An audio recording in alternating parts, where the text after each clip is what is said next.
Hello Army, so this is Rijitar, me and you, welcome back to my YouTube channel. তো আজকে আমরা কথা বলবো জেনি এর রিসেন্টলি কিছু ভাইরাল পিক নিয়ে।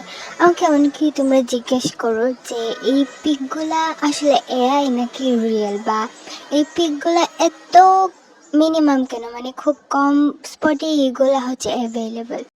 তো এটা নিয়ে শুধু আর্মিরা না, বরং অনেক ব্লিঙ্করাও আমাকে জিজ্ঞেস করেছে যে এই পিকগুলো আমি কই পেলাম, বা এগুলো আসলে এডিটেড কিনা।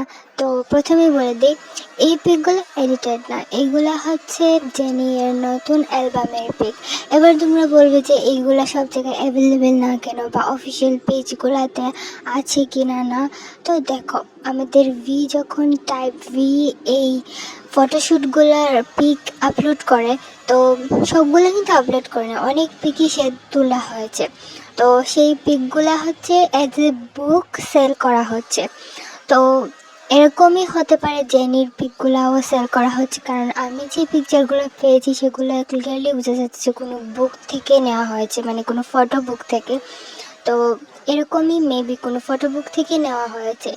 এবার যদি তার ফটোশ্যুটের কথা বলি, তাহলে সেটা তার পার্সোনাল চয়েস। এবার অনেক নেটিজেন্সরাও বলছে যে যখন মিউজিক সেল হয় না, তখন মানুষ এভাবেই মিউজিককে সেল করার চেষ্টা করে। তো এই ধারণাটাকে আমি অ্যাকসেপ্ট করি না, কারণ আমার মতে ওর মিউজিক আসলেই অনেক ভালো। এবার ওর নিজেকে সলোইস্ট হিসেবে প্রুভ করেছে, তাই আমার মনে হয় না সেটা কোনো পাবলিসিটি স্টান্ট। সেটা হয়তো তার নিজস্ব ইচ্ছা যে সে এইভাবে ফটোশ্যুট করবে, তাই সে করেছে। বাট আলটিমেটলি জিনিসটা নিয়ে অনেক কিছুই হবে, এবং সে প্রতিবারের মতো লাইমলাইটে থাকবে। হতে পারে এটা তার মার্কেট স্ট্র্যাটেজি বা তার নিজস্ব ইচ্ছা, এটা নিয়ে আমাদের কোনো মন্তব্য করাই ঠিক না।